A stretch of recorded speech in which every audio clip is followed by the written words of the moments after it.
Good morning to all. आपल्या सगळ्यांचं मनपूर्वक या ठिकाणी स्वागत. आज आपल्या या व्याख्यानमालेचा 13वा भाग आणि आपण व्यक्तिमत्व विकासातला आजचा जो भाग बघणार आहोत तो विजेत्यांचा माइंडसेट, म्हणजे संकटांना संधीमध्ये कसं बदलायचं या विषयावर आपण या ठिकाणी बोलणार आहोत.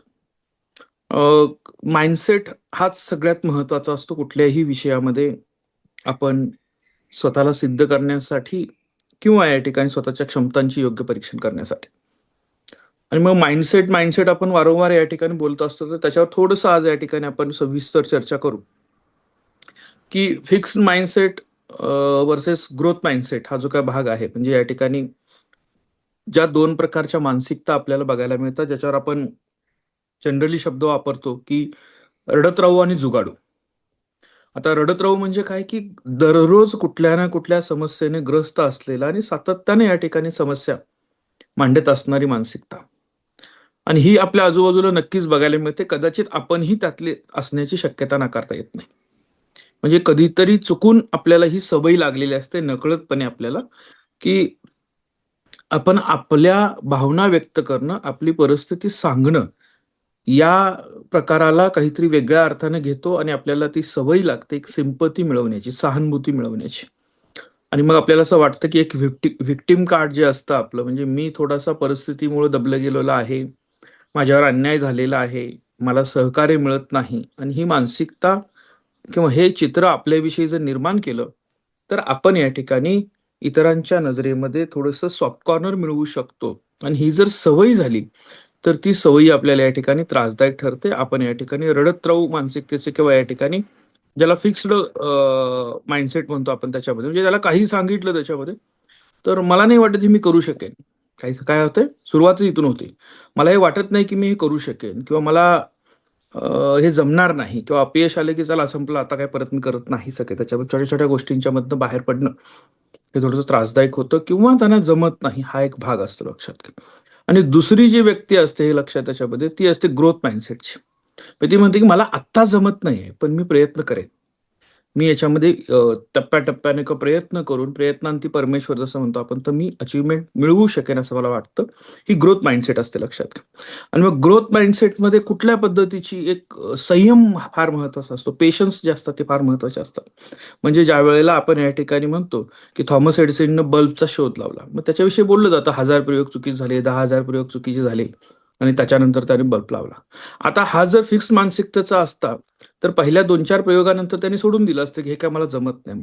पण ग्रोथ माइंडसेट असल्यामुळं त्याला वाटलं की याच्यापेक्षा पुढे जाऊन काहीतरी मी करू शकतो, याच्यापेक्षा पुढे जाऊन मी काय करू शकतो. आणि हा संयम असल्यामुळं ज्या वेळेला 10,000 प्रयोग फेल गेले आणि 10,001 नंबरचा प्रयोग त्यावेळेला सक्सेस झाला आणि बल्ब बनवला, आणि त्याच्यानंतरच्या पत्रकार परिषदेमध्ये त्यावेळेला ज्याला विचारण्यात आलं की एवढे सगळे प्रयोग फेल गेले, त्याबद्दल काय बोलाल. आणि त्यावेळेला त्यांनी दिलेलं वाक्य काय होतं, की मी या संपूर्ण प्रवासामध्ये बल्ब कसा बनवायचा याचा एकच प्रयोग शिकलो, पण कशा पद्धतीने बल्ब बनवला जाऊ शकत नाही अशा 10,000 पद्धती मी शिकलेलो आहे. म्हणजे तेवढ्या चुका मी पुढच्या कालावधीमध्ये टाळू शकतो. जनरल वाक्य काय वापरलं जातं बघा, लक्षात घ्या. प्रयत्न करा, विजयी झालात तर विजयोत्सव साजरा कराल, पराजय झालात तर अनुभव देऊ शकाल लोकांना की या या गोष्टी करायच्या नाहीत, पण काहीतरी घ्यालच. आज आहात त्याच्यामध्ये एक गोष्ट पुढं डेव्हलप करालच. हा एक माइंडसेट असतो जो या ठिकाणी आपल्याला माहित असणं गरजेचं आहे. लक्षात घ्या. आता याच्यात अजून खाली गेल्यानंतर थोडंसं लक्षात येतं आपल्याला की माइंडसेटमध्ये महत्वाचं आहे की आपल्याविषयीचा न्यूनगंड. म्हणजे एकदम फ्लुएंटली इंग्लिश बोलणारी व्यक्ती समोर आली, किंवा थोडंसं नीटनेटके कपडे घालून या ठिकाणी आपल्यापेक्षा 2 पावलं पुढं सरस दिसणारी, उजवी दिसणारी व्यक्ती समोर आली, तर बऱ्याच वेळेला आपण काय करतो, घाबरून जातो. किंवा बऱ्याच वेळेला आपण या ठिकाणी थोडंसं आपणच लढाईच्या अगोदर शस्त्र टाकतो, असं बऱ्याच वेळा होत असतं लक्षात घ्या. पण पर्सनॅलिटीमध्ये फक्त तुम्ही कसं दिसता हे महत्वाचं आहेच, हे लक्षात घ्या. पण कसं दिसता याच्यापेक्षा कसं तुम्ही आहात, तुमचा माइंडसेट काय आहे, हा या ठिकाणी फार महत्वाचा असतो. लक्षात घ्या. फर्स्ट इम्प्रेशन तुमचं कदाचित लुकमध्ये असू शकतं, पण त्याच्यानंतरच्या पुढच्या 4-5 मिनिटांमध्ये तुम्ही जर स्वतःच्या व्यक्तिमत्वातून या ठिकाणी जर तुमच्याविषयीचं सकारात्मक वातावरण निर्माण करू शकत नसाल, तर तुमच्या लुकचा, तुमच्या या ठिकाणी डिसेंट असण्याचा, तुमच्या याचा फार फरक पडत नाही. त्यामुळे ते देखील आपल्याला महत्त्वाचं लक्षात घ्या, की एक रिअल ज्याला म्हणतो आपण पर्सनॅलिटीमध्ये सगळ्यात महत्त्वाचा भाग काय आहे, की तुम्ही तुमच्या आजूबाजूच्या लोकांच्याबरोबर कसं कनेक्ट होता. आणि हा सिच्युएशनली वागण्याचा भाग नसतो लक्षात. म्हणजे आपल्याला असं वाटतं, की मी माझ्या मित्रांच्यामध्ये असेल तर मी कसंही बोलेन, काही करेन, त्याच्यामध्ये मला चालतं. मग मी शिक्षकांच्या सोबत असेल तर शिस्तबद्ध व्यवस्थित असेल, घरच्यांच्या सोबत असेल तर वेगळं असेल. या पद्धतीनं होतं का? आणि एक पर्सनॅलिटीची ओरिजिनल असते ती सगळीकडे सारख्या पद्धतीची असते. थोडा राग आला, थोडं या ठिकाणी उत्साही झाला, तर तुमची ओरिजिनल पर्सनॅलिटी जी आहे ती बाहेर येते लक्षात घ्या. कॅरेक्टर म्हणजे काय? किंवा या ठिकाणी तुमचं व्यक्तिमत्व म्हणजे काय? तुम्ही एकटे असल्यानंतर जे वागता ते तुमचं व्यक्तिमत्व असतं लक्षात घ्या. कोणीतरी बघायला आहे, कोणीतरी सोबत आहे म्हणून तुम्ही जे वागत असता, ते या ठिकाणी बऱ्याच वेळेला सामाजिक बंधनांचं, तिथल्या असणाऱ्या परिस्थितीचं आपल्यावर असतं काय असतं, प्रेशर असतं. पण तुम्ही एकटे असताना ज्या पद्धतीनं वागता, ते तुमचं खरं व्यक्तिमत्व असतं आणि त्याला या ठिकाणी आपण जपलं पाहिजे. त्याच्यावर या ठिकाणी विशेष काम केलं पाहिजे. कारण त्यावर सगळ्यात महत्त्वाची काय गोष्ट अवलंबून असते, तुमची निर्णय क्षमता. ही तुमच्या या स्वतःविषयी जे तुमचं मत आहे त्याच्यावर अवलंबून असते लक्षात घ्या. म्हणजे स्वतःलाच जर मी स्वतःच्या मनामध्ये नजरेमध्ये जर कमजोर समजत असेल, मी राज्यस्तरीय अधिवेशनामध्ये जाणार आहे, मग तिथं मुंबईचे लोकं आहेत, पुण्याचे लोकं आहेत, मग मी तिथं नागपूरहून येऊन कसं या ठिकाणी मग गडचिरोलीमधनं आलो, चंद्रपूरमधनं आलं, कसं प्रेझेंट करू शकेल? याच्यापेक्षा मी आहे. माझ्याकडे असणाऱ्या ज्या गोष्टी आहेत त्या कदाचित त्यांच्याकडे असण्याची शक्यता असू शकत नाही किंवा जे माझं आहे ते प्रेझेंट करायला मी तयार आहे. ही भूमिका, हा माइंडसेट जो आहे तो फार महत्त्वाचा असतो आणि त्यामुळे लक्षात घ्या तुम्ही भावी उद्योजक, भावी अधिकारी बनताय आणि हे अधिकारी जे आहेत त्यांचं सगळ्यात महत्त्वाचं की ग्रोथ माइंडसेट स्वतःचा सेट करणं हे गरजेचं आहे. सोडून देणं, लवकर गिव्ह अप करायचं नाही. म्हणजे पेशन्स पाहिजेत आपल्याकडं आणि पेशन्स पाहिजे त्याचा अर्थ किती पाहिजेत हे लक्षात ठेवायचं. म्हणजे याचा अर्थ चुकीच्या पद्धतीने घेऊन मुलं या ठिकाणी 10-10, 15-15 वर्ष स्पर्धा परीक्षेची तयारी करतात. त्याच्यामध्ये अभी नहीं तो कभी तो मिलेगा. लक्षात या पद्धतीने करतात. ज्यावेळेला आपलं सेल्फ असेसमेंट आपल्याला सांगून जातं, की नाही हे जास्त होतंय, आता थांबलं पाहिजे, आता दुसरं काहीतरी केलं पाहिजे. इकडेही लक्ष देणं गरजेचं आहे लक्षात घ्या. पेशन्स म्हणजे आपण तिथं धडकत असताना, संघर्ष करत असताना आपल्या या ठिकाणी अ, आपण डिमोटिव्हेट होता कामा नये. आपण या ठिकाणी माघारी वृत्ती का सोडून देण्याची वृत्ती या ठिकाणी आपल्याकडे लगेचच येता कामा नये. आता निर्णय घेत असताना सगळ्यात महत्त्वाचं असतं, की आपला कम्फर्ट झोन आणि त्याच्याविषयीच्या संकल्पना. म्हणजे मला या ठिकाणी माझे एक मार्गदर्शक होते. त्यांच्याशी चर्चा करताना त्यांना एकदा विचारलं, की नोकरी कधी सोडायला पाहिजे?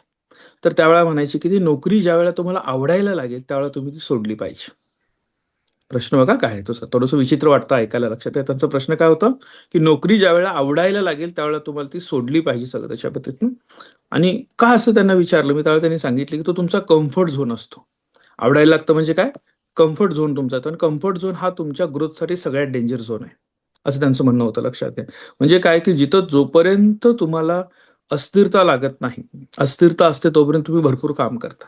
म्हणजे एकदा स्टेबिलिटी नावाचा प्रकार आला, की स्टेबिलिटी आलं तर आपण म्हणतो आता फार नको करायला, झालं भरपूर झालं, इथं आपण थांबून घेऊया. आलं लक्षात? हा भाग तिथं असतो. तर कम्फर्ट झोन नेहमी म्हणजे तुमचं मित्र सर्कल 4 लोकांचं आहे. त्याच्यामध्ये 5वा ॲड करायला पण बऱ्याच वेळा नको वाटतं. हे नको आपलं आहे ते बस झालं, याच्यात कुणाला घ्यायला नको. तुम्ही स्वतः 2 मित्रांच्याबरोबर, 2 मैत्रिणींच्या बरोबर, तिसऱ्या कोणाबरोबर बोलायचा प्रयत्न जास्त करत नाही. का? त्यांच्यावर आपल्याला कम्फर्ट महसूस होत नाही म्हणतो आपण त्याला त्याच्यामध्ये. बऱ्याच वेळा आपण या ठिकाणी बघतो, की माझं कॉलेज हे आहे. मला पीजीसाठी दुसऱ्या शहरात जायचं नाही कारण इथंच आहे तर मला इथं बरं वाटतं. मला मोठ्या शहरातून पुन्हा पुढे जायचं नाही कारण मला हेच बरं वाटतं. मला माझं गाव सोडायचं नाही असं वाटतं लक्षात ठेवा. आता हे कशासाठी? हे 2 कारणासाठी. गावाबद्दल असणाऱ्या अटॅचमेंट मला वाटत नाही. हा भाग वेगळा आहे लक्षात घ्या. पण मला गावाबद्दलच्या अटॅचमेंटचा प्रश्न नाही. पण मला भीती वाटते किंवा मला माझ्या आजूबाजूचे सगळे जे लोक आहेत ते सोडून पुढे जायचं नाही आहे. हे ज्यावेळेला येतं त्यावेळेला तुम्हाला पुढे जाणं किंवा तुमच्या प्रगतीमधला हा एक अडथळा ठरू शकतो. त्यामुळं सगळ्यात महत्त्वाचं लक्षात घ्या, की कम्फर्ट झोनमध्ये फार काळ न राहता त्याच्यातून बाहेर पडण्याचा प्रयत्न तुम्ही केला पाहिजे लक्षात सातत्याने. एका लेव्हलला पोहोचलात कम्फर्ट तुमचा या ठिकाणी क्रिएट होतो. पुन्हा या ठिकाणी थोडं पुढे जाता येईल का? पुन्हा पुढे तर ती ग्रोथ माइंडसेट तुमची असते आणि त्यातून तुमच्या डेव्हलपमेंटला प्रचंड स्कोप असतो. हे महत्त्वाचं आहे लक्षात घ्या. हे करणं का असतं? कम्फर्ट झोनमधनं बाहेर पडण्याची न पडण्याची एक्झाम्पल काय आहेत लक्षात घ्या. कुठलीही नवीन गोष्ट आली तर 2 प्रकारचे लोक आपल्याला बघायला मिळतात. म्हणजे फॉर एक्झाम्पल आता जरा उदाहरण घेऊ आपण एन-ई-पी आली. न्यू एज्युकेशन पॉलिसी आली लक्षात घ्या. आता ही नॅशनल न्यू एज्युकेशन पॉलिसी ज्यावेळेला आली, त्यावेळेला 2 प्रकारचे ग्रुप आपोआपच तयार झाले. एक पॉलिसीला विरोध करणारा, एक पॉलिसीचा एक्सेप्टन्स करणारा लक्षात घ्या. कुठल्याही पद्धतीचं नवीन कम्प्युटर्स आले पहिल्यांदा भारतात. कम्प्युटर आल्यानंतर प्रकार होता, कम्प्युटरला विरोध करणारे लोक आले, की हा लोकांचे जॉब काढून घेईल, त्यामुळे त्याला विरोध, ह्या पद्धतीचे लोक आले. आणि दुसऱ्यांनी सपोर्ट केला, शिकले, ते त्याच्यामध्ये प्रगती करून पुढे निघून गेले. लक्षात घ्या. एआयच्या बाबतीमध्ये आताही दोन पद्धतीच्या मानसिकता बघायला मिळतात, की एआयमुळे आपलं काम करण्याची क्षमता कमी होईल, आपल्या नोकरी जातील, आपण या ठिकाणी एआयच्या बरोबर या ठिकाणी कोपअप होऊ शकणार नाही. अशा बऱ्याच गोष्टी डोक्यात असणारी एक मानसिकता आहे. आणि दुसरे म्हणतात, अरे नवीन आले त्याला शिकूया, त्याच्यावर कमांड मिळवूया आपण त्याच्यामध्ये, आणि आपण पुढे कसं जायचं हे आपण या ठिकाणी इथं ठरवूया. फरक समजून घ्या काय आहे तो. लक्षात घ्या की आपल्याला या गोष्टी इथं समजायला पाहिजेत, की मला माझ्याबद्दल सातत्यानं ग्रोथ माइंडसेट जो आहे तो उपयोगाला आला पाहिजे. मला पुढे जायचंय तर नवीन स्वीकारणं, बदल स्वीकारणं. म्हणजे बदल स्वीकारण्याची सुरुवात कुठे होते माहिती आहे का? बरेच लोक आपल्यातले असे आहेत, की मी एका ठिकाणाहून दुसऱ्या ठिकाणी गेलो तर नवीन जागी मला झोप लागत नाही. आहेत ना तुमच्यापैकी बरेच लोक असतील तसे, म्हणजे लक्षात घ्या. म्हणजे माझ्या घरातून दुसऱ्याच्या घरात गेलं तर मला झोप लागत नाहीये. माझं बेडरूम बदलली तर मला झोप लागत नाही. माझी गादी बदलली तर मला झोप लागत नाही. माझं पांघरूण बदललं तर मला झोप लागत नाही. अशा पद्धतीच्या लेव्हलला छोट्या-छोट्या गोष्टी आहेत. लक्षात घ्या. हं. म्हणजे हा तुम्ही शोधलेला कम्फर्ट आहे तुमचा. मग त्यातून थोडंसं बाहेरून बघाल का? एक दिवस झोप डिस्टर्ब होईल, सवय लागेल का त्याच्याबद्दल ते बघा. मला माझ्या भाषेच्या व्यतिरिक्त दुसरी भाषा बोलायला आवडत नाही म्हणण्यापेक्षा मी त्यात कम्फर्टेबल नाही. प्रयत्न करून बघा. थोडासा बदल होऊ शकतो त्याच्यामध्ये. आपल्याला आता ह्या गोष्टी थोड्याशा समजून घेणं गरजेचं आहे, की बदलणं गरजेचं आहे, बदल स्वीकारणं गरजेचं आहे. नाहीतर आपल्यासमोर दोन नावं आहेतच लक्षात आहे, न बदल स्वीकारलेली. कुठली? Nokia आणि Kodak. Nokia दिसतो का आज मार्केटमध्ये? अजिबात दिसत नाही. Nokia नावाचा हँडसेट होता आणि ही मार्केटमधली सगळ्यात मोठी कंपनी होती त्याच्या कालावधीमध्ये, लक्षात, राज्य गाजवणारी. त्या कंपनीने जर थोडासा बदल स्वीकारला असता, की आता Android येतंय आणि आपल्याला त्या पद्धतीने पुढे जायला पाहिजे, तर कदाचित ती कंपनी तिचा या ठिकाणी असणारा जो एकूण मार्केट स्टेक आहे तो टिकवून ठेवली असते आणि ग्रोथ पण त्यात झाली असती. पण कंपनीनं ते स्वीकारलं नाही. त्यामुळे कंपनी मार्केटहून या ठिकाणी वॉशआउट झाली आणि इतर कंपन्यांनी ती जागा घेतलेली आहे. तसं तुम्हाला देखील काळानुरूप बदलत जायचं आहे, लक्षात घ्या. बदल हीच एक निश्चित गोष्ट आहे. म्हणजे काय?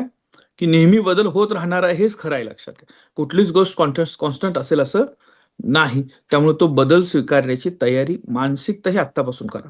जो बदल येईल तो ॲक्सेप्ट करणं, त्याच्याशी कोप अप करणं, म्हणजे त्याच्याशी जुळवून घेणं कशा पद्धतीने होतं ते, आणि त्या पद्धतीची जर तुमची पर्सनॅलिटी आहे तिची सुरुवात छोटी-छोटी करा. लक्षात घ्या. मी जसं सांगितलं ना त्याच्यामध्ये, की माझाच पेन मला लागतो, मला माझीच या ठिकाणी ही रूम लागते, ती बदलली तरी मला कशी परिस्थिती कधीही बदलू शकते. तर त्या पद्धतीनं स्वतःला ॲडजस्ट करण्याची एक सवय जर स्वतःला असेल तुम्हाला त्याच्यामध्ये, तर या बदललेल्या परिस्थितीतून देखील तुम्ही फार चांगल्या पद्धतीने काहीतरी काढू शकाल असं मला वाटतं. लक्षात घ्या. त्यामुळे आता या पर्यंत आल्यानंतर सातत्यानं पुन्हा आपण पहिल्या ह्याच्यावर जातो, की ग्रोथ माइंडसेट आणि आपल्या या ठिकाणी फिक्स्ड माइंडसेट. याच्यात आपल्याला दुसऱ्या अर्थाने बघता येईल, की लक्षात त्याच्यामध्ये येतं, की व्हिक्टिम आणि विक्टर. म्हणजे काय? एक आपण म्हणतो त्याच्यामध्ये, की माझी मानसिकता, की माझ्यावर अन्याय झालेला आहे. मी परिस्थितीचा बळी आहे, लक्षात घ्या. आणि दुसरं म्हणतो, की मी या ठिकाणी काय आहे? मी विजेता आहे. मला या ठिकाणी यातनं मी परिस्थितीतनं बाहेर काढू शकतो, लक्षात घ्या. म्हणजे जी व्यक्ती सातत्यानं म्हणते, की या ठिकाणी मला माझ्याकडे पैसे नाही आहेत, सरकार भरती काढत नाही आहे किंवा तिथं करप्शन जास्त आहे. माझ्या बाबतीतच अशा पद्धतीनं होतं. आम्ही भरपूर प्रयत्न केले. मग माझ्या जातीवर अन्याय झाला, माझ्या घरावर अन्याय झाला, माझ्या भावंडांच्यावर अन्याय झाला. आम्ही गरीबच आहोत. आमच्या गरिबासाठी काहीच नाही. हे सरकार काहीच करत नाही. हे सगळे प्रश्न जैसे ते आहेत. तुम्ही प्रश्न मांडलात म्हणजे तुम्ही विजयी व्हाल असं होत नाही, लक्षात घ्या. तुम्ही म्हणू शकता, की माझ्या वडिलांना व्यसन होतं म्हणून परिस्थिती ठीक आहे ना, त्याच्यावर झालं त्याच्यात. पण तुम्ही हे सांगत बसाल आणि तुम्ही जर स्वतःला या ठिकाणी ह्या व्हिक्टिम कार्डमध्ये गुंतवून घ्याल, हे व्हिक्टिम कार्ड चालत नाही, हे लक्षात त्याच्यामध्ये. त्याच्याऐवजी आपल्याला विक्टर कार्ड म्हणतो आपण त्याला, की विजेता मानसिकता जी म्हणतात त्याच्यामध्ये म्हणू शकतो. एका लेव्हलला म्हणतात ना त्याच्यामध्ये, की मी असं होतो, ही परिस्थिती अशी होती, ती स्वीकारली आणि मी हा बदल केला. आणि हा बोलण्याचा अधिकार मला काय आहे, हे मी तुम्हाला सांगतो, लक्षात घ्या. कारण की ह्या सगळ्या परिस्थितीचं एक पॉझिटिव्ह रिप्रेझेंटेशन कसं होऊ शकतं, हे गुरुजी नावाचं जे पुस्तक यावेळचं मी लिहिलेलं आहे, हे ज्यांनी वाचलं असेल त्याला माहीत असेल, की कितीही टोकाची परिस्थिती निगेटिव्ह असेल, तर ती पॉझिटिव्ह कशी मांडता येऊ शकते, पॉझिटिव्ह कशी घेता येऊ शकते आणि त्यातनं आपण पुढे एक पाऊल कसं जाऊ शकतो, हे मांडण्याचा प्रयत्न मी ज्यांच्या प्रेरणेतनं हे पुस्तक लिहिलं, ते सकाळचे उत्तम कांबळे सर असतील किंवा बाकीचे लोक असतील, त्यांच्या माध्यमातून हे लिहिण्याचा प्रयत्न, त्याचा उद्देशच हा होता, की तुम्हाला जे छोटे-छोटे प्रॉब्लेम येतात, त्या छोट्या-छोट्या प्रॉब्लेम वेळेला आपण नेमकं कसं असलं पाहिजे.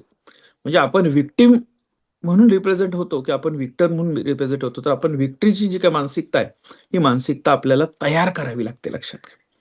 आणि एकदा सवयी लागली तुम्हाला त्याच्यामध्ये, आपण फेल्युअर येणार नाही असं कधीच होत नाही, लक्षात घ्या. फेल्युअर आल्यानंतर तुम्ही काय करता हे सगळ्यात म्हणजे मला कोणी नाहीच म्हणणार नाही असं होईल का? मला कोणी केलेल्या प्रत्येक कामात कोणी विरोधच करणार नाही असं होईल का? मी ज्या गोष्टी करायला जाणार आहे तिथं अडथळे येणार नाहीत असं होईल का? असं कधीच होणार नाही. हे प्रत्येक वेळेला तुम्ही ठरवून चला. मला अडथळे येणार आहेत. माझ्याविषयी या ठिकाणी कटकारस्थान केली जाणार आहेत. मला या सगळ्या गोष्टी पण एक मानसिकता, हे सगळं जरी आलं तरी यातनं मार्ग काढून मी पुन्हा उभं राहणार आहे, ही मानसिकता असेल तर अशा कितीही गोष्टी जरी उभ्या राहिल्या तर त्याच्यावर काहीही फरक पडत नाही. म्हणजे आपल्याकडे काय असतं, एक समोरच्याला ब्लेम करणं किंवा जबाबदारी स्वीकारणं. ह्या दोन गोष्टी जमतील का? समोरच्याला ब्लेम करणं फार सोपं असतं. म्हणजे आपल्यामध्ये टीममध्ये काही मेंबर आहेत, लक्षात घ्या. काय, माझं काम का झालं नाही? त्यानं असं केलेलं नाही म्हणून माझं काम झालं नाही. त्यांनी सपोर्ट केलं नाही, त्यांनी कॉल केलं नाही, त्यांनी विचारलं नाही, त्यांनी माहिती दिली नाही. आलं लक्षात? त्याने चुकीचं काम केलं म्हणून माझं काम झाले. हा ब्लेम गेम आहे, लक्षात घ्या. म्हणजे दुसऱ्यावर दोष देणं, दोषारोप ठेवणं ही सगळ्यात सोपी गोष्ट आहे. यासाठी फार काही करावं लागत नाही. पण याचा होणारा लॉस काय सगळ्यात जास्त, लक्षात घ्या, की ब्लेम गेम मध्ये आपला सगळ्यात जास्त तोटा होतो. आपण दुसऱ्याला सहजपणे या ठिकाणी टार्गेट करू शकतो. पण त्याच्याऐवजी जर ओनरशिप घेतली तर काय होतं? ओनरशिप म्हणजे काय? स्वीकार. हा, हे जे झालेलं आहे माझ्यामुळे झालेलं आहे, याच्यातली चूक दुरुस्त करतो म्हणजे पुढच्या वेळेला चुका होणार नाही. हे जर जमायला लागलं आपल्याला, लक्षात घ्या, तर आपल्याला किमान ह्या गोष्टी कळायला लागतात की माझ्या चुका काय झाल्या आणि मला पुढे कसं जायचं. आता दोन पद्धती लक्षात, हे सांगत असताना दुसरी गोष्ट सांगणं पण माझी जबाबदारी आहे, लक्षात घ्या, की बऱ्याच वेळेला काही कॉर्पोरेटमध्ये अशा पद्धतीचं एक स्ट्रक्चर असतं की नेहमीच आपल्या चुका दुसऱ्यावर टाकणं. आता दुसऱ्यांनी आपल्यावर टाकलेल्या चुकांचा या ठिकाणी तुम्ही स्वीकार करावा किंवा ओनरशिप घ्यावी असं मी अजिबात म्हणत नाही, हे लक्षात घ्या. चुकीचा अर्थ घेऊ नका त्याचा. आपल्याकडून झालेल्या चुका दुसऱ्यांचा दोष दाखवून ब्लेम करण्यापेक्षा आपण त्याची ओनरशिप स्वीकारूया आणि अपडेट करूया. पॅरलली महत्वाचं हे आहे की दुसरा कोणी त्याच्या चुका त्याचे अपयश आपल्यावर लादत असेल तर ते तेवढ्याच ठळकपणे तुम्हाला खोडून काढता येणं देखील जमायला पाहिजे. नाहीतर तुम्ही म्हणाल की शितोळे सरांनी सांगितलेलं होतं की चुकांचा स्वीकार करायचा, ओनरशिप घ्यायची, म्हणजे सगळेजण तुम्हाला दोष देत जातील आणि त्याचे ओनरशिप तुम्ही घेत जाल, हेही योग्य होणार नाही, हे लक्षात त्याच्या बाबतीतनं. त्यामुळे हा ब्लेम गेमच्या विरोधात या ठिकाणी जर आपण बघितलं की ओनरशिप, तर ओनरशिप ही नेहमीच या ठिकाणी चांगल्या पद्धतीची असू शकते, स्वतःला पुढे घेऊन जाणारी असते, लक्षात घ्या. इथं पुन्हा एक लक्षात घ्या, आपल्याकडे काय होतं की सिस्टमला दोष देणं, प्रॉब्लेम मांडणं. मी तुम्हाला सांगतो वाक्य ते नेहमीच लक्षात ठेवायचं. फक्त प्रश्न मांडणारे कोण असतात? सांगितले मी, कोण सांगेल? फक्त प्रश्न मांडणारे कोण असतात? बघा, मी वाक्य परत रिपीट करतो. फक्त प्रश्न मांडणारे चांगले नेते बनू शकतात. आलं लक्षात? प्रश्नांसोबत त्याचं सोल्युशन देणारे चांगले उद्योजक बनू शकतात. त्यामुळं आपल्याला उद्योजक बनायचं असेल तर फक्त प्रश्न मांडणाऱ्या मानसिकतेतनं बाहेर यावं लागेल आणि आपल्याला प्रश्नांच्या सोबत सोल्युशन देणं हे महत्वाचं ठरेल. हे लक्षात, तिथं प्रत्येक व्यवसायामध्ये, प्रत्येक या ठिकाणी संकटामध्ये एक संधी असते. म्हणजे प्रशासकीय अधिकारी काय बघतो, लक्षात घ्या, की पूर आला, म्हणजे नांदेडचं उदाहरण घ्या. नांदेडमध्ये कधी नाही ते पूर मोठ्या प्रमाणात आला. आता नांदेडमध्ये पूर आल्यानंतर या ठिकाणी इतक्या चांगल्या पद्धतीनं काम तिथले आपले जिल्हाधिकारी राहुल कर्डिले साहेबांनी करून दाखवलं की राष्ट्रीय पातळीवर किंवा या ठिकाणी राज्य पातळीवर त्यांचं नाव गेलं की पूर परिस्थिती हाताळण्यासाठी राहुल कर्डिले साहेबांनी केलेला जो काही मॉडेल होतं ते अत्यंत चांगलं होतं. म्हणजे ही संकट होतं, त्या संकटामध्ये इतक्या चांगल्या पद्धतीने त्यांनी परफॉर्मन्स केला की त्यांना त्याची संधी प्राप्त झाली, एक पुढे लेवलपर्यंत ते जाता आले, हे लक्षात त्याच्या बाबतीत. म्हणजे अशा अडचणी ज्या कोविड आला, कोविडमध्ये देखील काही लोकांनी इतकं चांगलं, म्हणजे शेखर गायकवाड सर या ठिकाणी अधिकारी, पुणे महानगरपालिकेचे त्यावेळेला कमिशनर होते त्यावेळेला, लक्षात घ्या. तर त्यांनी फक्त लोकांना आव्हान केले की या पद्धतीच्या वस्तू आहेत, हे आम्हाला लागणार आहेत, या पद्धतीने द्यायचं, हे काम करायचं, लक्षात घ्या. 2.5-3 कोटी रुपयाच्या वस्तू या ठिकाणी 2 दिवसात त्यांना मिळाल्या. हे लक्षात, त्यांनी काय केलं की समजून घेतली परिस्थिती आणि त्या परिस्थितीमधून मार्ग काढण्याची पद्धती डेव्हलप केली, हे लक्षात घ्या. त्यामुळे तुम्ही ज्या वेळेला संधीमध्ये, संकटांमध्ये संधी शोधण्याची सवय तुम्हाला लागते, त्यावेळेला निश्चितपणे या ठिकाणी तुम्ही चांगल्या पद्धतीने ग्रो होत असता, हे लक्षात घ्या. इथं एक महत्वाची गोष्ट लक्षात ठेवायची, संकटांमध्ये संधी शोधत असताना काही बाबतीमध्ये एक नैतिकता आपण पाळायची आहे, मित्रांनो, लक्षात घ्या. म्हणजे काही ठिकाणी तुम्ही बघा की ऍक्सिडेंट झाल्यानंतर काही लोक या ठिकाणी त्या लोकांच्या वस्तू पळवून नेणं, त्यांच्या अंगावरचं सोनं चोरून नेणं, ही संकटातली संधी नाही, मित्रांनो, लक्षात घ्या. आलं लक्षात? किंवा या ठिकाणी मोठ्या प्रमाणामध्ये माल या ठिकाणी आता शॉर्टेज पडणार आहे. मग त्याचा कृत्रिम तुटवडा निर्माण करणं, लोक अडचणीत असणारा त्यांचा गैरफायदा घेणं आणि नफा कमवणं, ही संकटात संधी असू शकत नाही. लक्षात घ्या. ही नैतिकता देखील तुम्हाला संकटामध्ये संधी शोधताना असायला पाहिजे. कुठल्याही पद्धतीनं आपल्याला ह्या दोष नाही वाटला पाहिजे, की मी यावेळेला चुकीचं वागलो लोकांच्या बरोबर आणि मी नफा कमवला. तो आनंद प्रत्येक वेळा घेता आला पाहिजे, की मी त्यांना मदत केली, मी त्यांना उत्कृष्ट सेवा दिली आणि त्याच्यातून मी चांगले पैसे कमवलेले आहेत, ज्याच्यावर माझं कुटुंब अत्यंत चांगलं जगतंय. ही नैतिकता आपल्यामध्ये असली पाहिजे. कुणी विचारल म्हणून नाही, पण आपल्याला स्वतःला या ठिकाणी त्याचं समाधान असायला पाहिजे, की दररोज सकाळी उठून आरशासमोर ज्यावेळेला उभं राहाल, त्यावेळेला स्वतःला प्रश्न विचाराल, की कालचा दिवस कसा होता? तर कालचा दिवस तुम्हाला सांगून जाईल, की काल दिवसभरामध्ये आपण जे केलं, ते माझ्या स्वतःच्या व्यक्तिमत्त्वाला पटणारं असं होतं. मी संधी शोधली, संधी साधूपणा केला, पण याच्यामध्ये कधीही या ठिकाणी समोरच्याला नुकसान होईल या पद्धतीचं केलं नाही. का त्याच्या असहाय्यतेचा, त्याच्या अडचणीत असण्याचा गैरफायदा मी घेतला नाही. हे सातत्यानं तुम्हाला तुमच्या नजरेत नजर देऊन बोलता आलं पाहिजे. समाजाचं सोडून द्या, बाकीच्या गोष्टीचा नंतर विचार करता येईल. त्यामुळे संधी शोधत असताना, संकटात संधी शोधत असताना हे नैतिक अधिष्ठान देखील आपल्याकडे असणं हे देखील गरजेचं आहे मित्रांनो, हे लक्षात त्याच्या बाबतीतनं. त्यामुळे आपण उत्तर शोधण्यामध्ये असलं पाहिजे. म्हणजे प्रश्न मांडणारे कुठून भेटतील? चहा घ्यायला टपरीवर जाऊन उभं राहा. तिथे असे जागतिक विश्लेषक मिळतात आपल्याला. मग ते ट्रम्पला पण सल्ला देऊ शकतात. त्यांना असं केलं असतं तर इस्रायलनं काय करायला पाहिजे? हे सगळीकडे प्रश्न मांडणारे दिसतील लक्षात. सोल्युशन शोधणारे जे असतात ना, ते ठराविक ग्रुप असतात आपले. जिथे या ठिकाणी चर्चा करू शकतो, आपण बोलू शकतो, हे समजून घेऊ शकतो, हे लक्षात घ्या. त्यामुळे आपल्याला ते जमायला पाहिजे. आपण फॉलोवर आहोत की लीडर आहोत? हा प्रश्न स्वतःला विचारा. माइंडसेटमध्ये हा फार फार महत्वाचा प्रश्न असतो लक्षात, की बऱ्याच वेळा सिस्टम फॉलोवर असणं हे चांगलं असतं. घालून दिलेली व्यवस्था फॉलो करत राहणं हे देखील महत्वाचं काम असतं लक्षात घ्या. आणि लीडरशिप करणं हे महत्वाचं काम असतं. म्हणजे चांगले लीडर जर असतील, क्रिएटिव्ह ऍक्टिव्ह लीडर जर असतील, तर एखाद्या उपक्रमाचं, एखाद्या प्रोजेक्टचं, एखाद्या बिझनेसचं चांगली ग्रोथ होऊ शकते लक्षात घ्या. लीडर काम करत नसतो कुठलंच लक्षात घ्या. लीडरला फक्त डायरेक्शन द्यायचं असतं. लक्षात. तर ते डायरेक्शन कशा पद्धतीने देत आहे हे आपल्याला या ठिकाणी जमलं पाहिजे. आणि जे अनुयायी असतात, म्हणजे ज्याला फॉलोवर आपण म्हणतो त्याच्यामध्ये, ते चांगले फॉलोवर पण असले पाहिजेत. पण फॉलोवर आपण कुणाचे बनत आहोत हेही लक्षात घ्या. लक्षात. फॉलोवर आपण कोणाचे बनत आहोत हे तपासणं फार गरजेचं असतं. कोणती सिस्टम आपण फॉलो करू शकतो, कशाच्या पाठीमागे आपण चाललेलो आहोत आणि त्याचं एंड रिझल्ट काय असणार आहे हे तपासून आपण चांगला फॉलोवर कोणाचा तरी बनू शकतो, हे लक्षात त्याच्या बाबतीतनं. आणि आपल्याला या ठिकाणी महत्वाचं आहे लक्षात घ्या, की आपण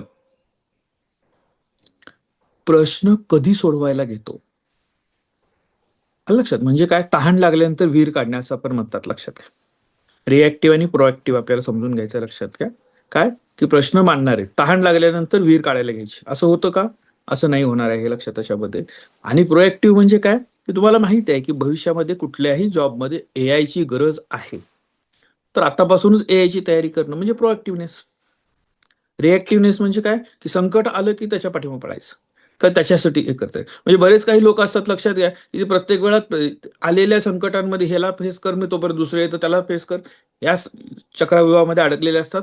आणि बरेच असे असतात जे प्रोएक्टिव्ह, जे बॅलन्स व्ह्यूनं आपल्या या ठिकाणी प्लॅनिंग करत पुढे जात असतात, हे लक्षात घ्या. तर आजच्या दिवसभरामध्ये आपल्याला काय करायचंय, तर पहिल्यांदा आपला माइंडसेट कशा पद्धतीचा आहे, म्हणजे कोणता आहे, फिक्स माइंडसेट आहे का ग्रोथ माइंडसेटचे आपण आहोत, हे स्वतः सेल्फ असेसमेंट करा. आणि ज्या दोन बाजू, आजचा माझा प्रयत्न असा होता की दोन्ही बाजूचं तुमच्या असण्यामध्ये, आपल्या प्रत्येकामध्ये हे आहे लक्षात घ्या. आपल्या प्रत्येकांमध्ये या ठिकाणी दुसऱ्याला दोष देण्याचा प्रवृत्ती आहे, जबाबदारी स्वीकारण्याची प्रवृत्ती आहे, प्रश्न मांडण्याची प्रवृत्ती आहे, त्याच्यावर उत्तर शोधण्याची प्रवृत्ती आहे. लक्षात. आपल्याला पर्सनॅलिटी विषयीचे, स्वतःविषयीचा असणारा न्यूनगंड ज्याला म्हणतो आपण, तो आपल्यामध्ये आहे. आपल्याला स्वतःविषयीची अत्यंत चांगल्या पद्धतीचा आत्मविश्वास आपल्याकडे आहे. हे सगळं प्रत्येकांमध्ये आपल्याकडे आहे. मी जे मांडलं ते आपल्याच मधल्या गोष्टी मांडलेल्या आहेत. तर पहिल्यांदा सेल्फ असेसमेंट करा, की माझ्या माइंडसेटच्या बाबतीमध्ये कोणकोणत्या पॉझिटिव्ह बाबी आहेत, कोणकोणत्या निगेटिव्ह बाबी आहेत, त्या मांडा. त्या पेपरवर मांडल्यानंतर मग तुम्ही त्याच्यावर विशेष काम चालू करा. याच्यामध्ये मला या या ठिकाणी काम करायला पाहिजे. असे काही एरिया आहेत की जिथं प्रचंड काम करण्याचा स्कोप आहे मी पुढे डेव्हलपमेंटला जाण्यासाठी. इथं काही असे एरिया आहेत की जिथे या ठिकाणी काम नाही केलं तरी चालणार आहे, मला पुढे जाणं सोपं होणार आहे. लक्षात घ्या. तर हा माइंडसेट हा फार मोठा इम्पॅक्ट करणारी गोष्ट आहे तुमच्या टोटल लाईफवर, लक्षात घ्या.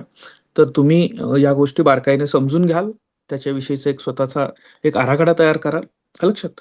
आणि मग स्वतःच्या डेव्हलपमेंटसाठी, कारण दररोजच्या व्याख्यानामध्ये एक लक्षात घ्या, या व्याख्यानाचा कुठेही रिसर्च पेपर करायचा नाही. मी पुन्हा पुन्हा सांगतोय तुम्हाला, रिसर्च पेपर करायचा आहे, त्याचं पुस्तक काढायचं आहे, त्याचे QR कोड जनरेट करायचे आहेत, हा आपला पार्ट नाही.